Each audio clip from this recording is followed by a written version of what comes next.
Assalamualaikum dan salam Ramadan. Buletin UKAS edisi tengah hari 13 April 2021 bersama saya Fidai Hanan Sahni. Tumpuan berita tengah hari.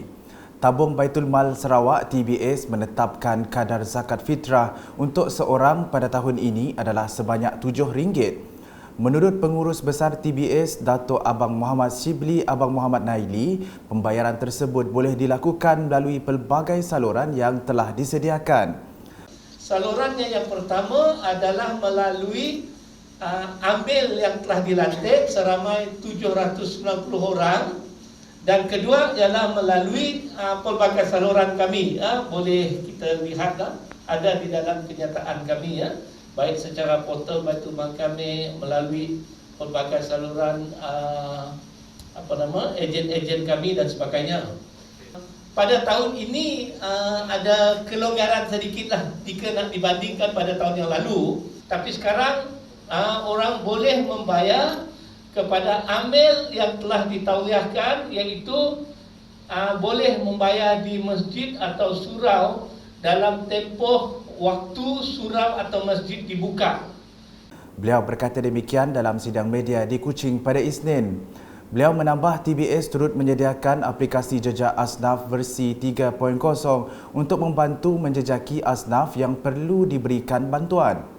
Jejak asnaf versi 3 adalah satu aplikasi mobile yang boleh di-download, dan sekiranya kita bertemu masyarakat yang susah dan sebagainya, bantu kami gambar, isi maklumat dan sebagainya.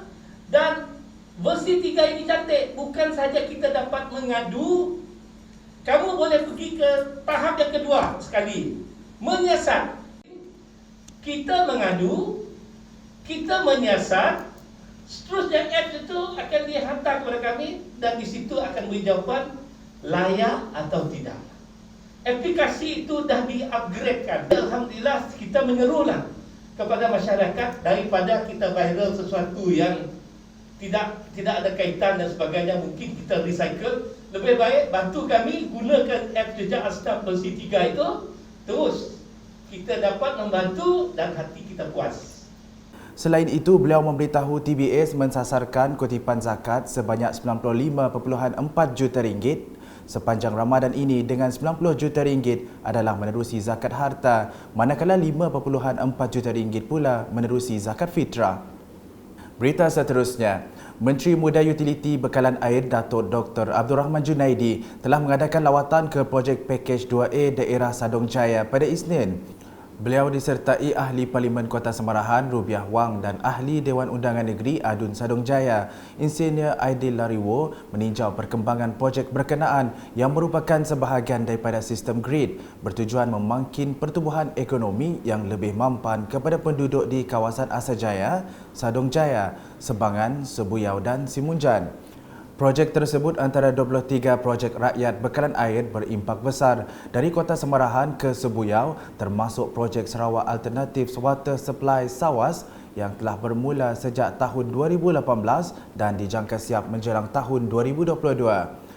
Dengan kos pembinaan sekitar RM462.23 juta, ia melibatkan kerja-kerja pembinaan saluran paip baharu, pembinaan tangki aras tinggi, pembinaan stesen pam penggalak, penggantian saluran paip lama serta kerja-kerja naik taraf loji rawatan air.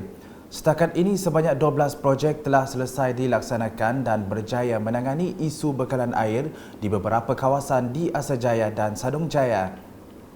Sementara itu, Menteri Muda Infrastruktur dan Pembangunan Pelabuhan Sarawak, Datuk Julaihi Narawi, turut mengadakan lawatan kerja ke tapak projek Program Transformasi Luar Bandar RTP 2020 di Sebuyau juga pada Isnin.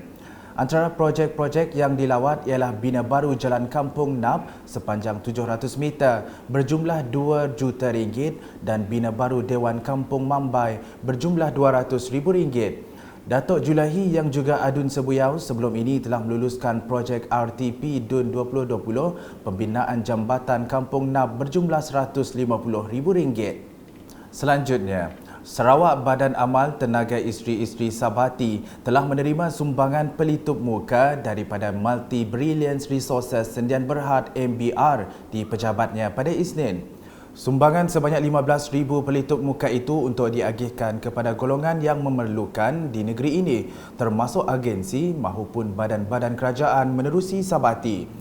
Presiden Sabati Dato' Amar Jumaani Tun Tuanku Bujang mengucapkan setinggi-tinggi penghargaan atas keprihatinan MBR melaksanakan usaha murni sedemikian dan berharap agar hubungan kerjasama antara Sabati dan MBR akan berterusan.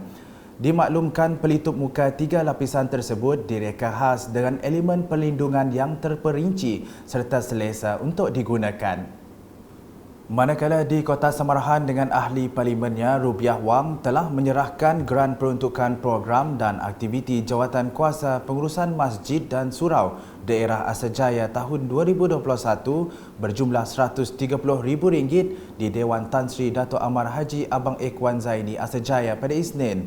Menurut Rubiah, penyerahan geran kali ini dibahagikan kepada 3 fasa yang melibatkan 32 jawatan kuasa masjid dan surau daerah Asajaya termasuk Samarahan dan Setakan.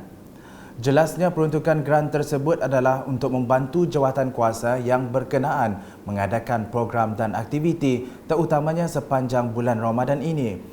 Sementara itu, pengerusi Masjid Darul Ihsan Asajaya Laut, Teruna Mat merakamkan jutaan terima kasih kepada Rubiah kerana terus memberikan sokongan terhadap aktiviti dilaksanakan mereka setiap tahun.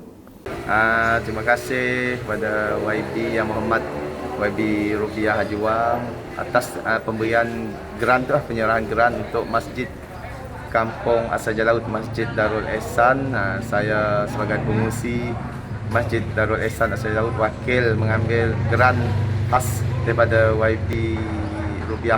Geran tu akan kami orang olahlah untuk sepanjang Ramadan tu untuk menjayakan program-program di kampung kami orang lah.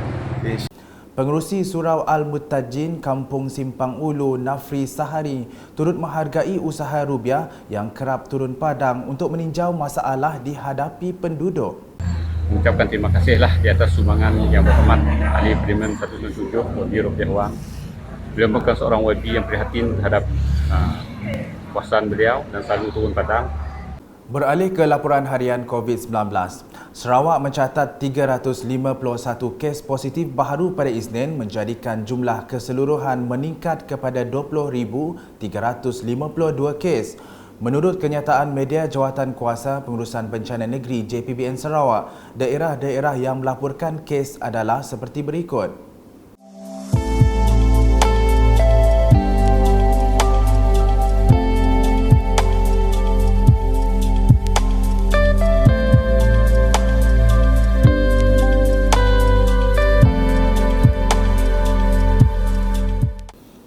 Kenyataan sama turut memaklumkan penamatan tempoh Perintah Kawalan Pergerakan diperketatkan PKPD di Kampung Serpan Laut, Asajaya memandangkan tiada bukti yang menunjukkan jangkitan masih menular di kawasan tersebut.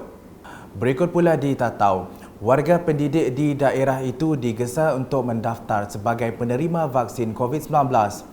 Ketua Pegawai Pendidikan Daerah Tatau Sebau Samri Sohaili berkata, orang ramai juga tidak perlu bimbang kerana vaksin tersebut adalah yang terbaik disediakan oleh pakar-pakar perubatan.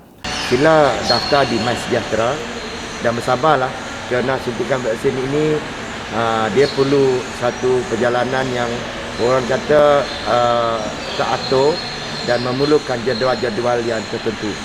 Dan kepada masyarakat warga Malaysia, sila daftar, jangan takut untuk divaksinasikan kerana vaksin ini adalah antara yang terbaik yang disediakan oleh kerajaan kita dan telah dipilih oleh pakar-pakar perubatan.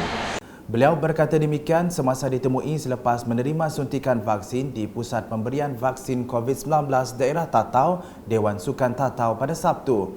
Sementara itu, Nelson Pang Siao Ming dari Jabatan Bomba dan Penyelamat Malaysia JBPM Daerah Tatau melahirkan rasa syukur kerana disenaraikan dalam kumpulan pertama menerima suntikan vaksin COVID-19 dos pertama. Setelah mendapat dos vaksin pertama, saya belum ada simptom, tidak ada apa-apa, ada sedikit rasa sakit pada bagian suntikan. Seramai 12 petugas barisan hadapan seperti JBPM, Polis Diraja Malaysia, pejabat pendidikan daerah dan Lembaga Pembangunan Bintulu menerima suntikan tersebut. Sekian edisi Tengah Hari bersama saya Fidai Hanan Sahni dan kru penerbitan. Berita lebih lanjut boleh didapati di semua platform media sosial UKAS termasuk portal ukas.sarawak.gov.my dan pastikan anda subscribe UKAS Channel di YouTube. Saya mewakili seluruh tenaga kerja Unit Komunikasi Awam Sarawak mengucapkan selamat berpuasa kepada semua umat Islam. Salam UKAS.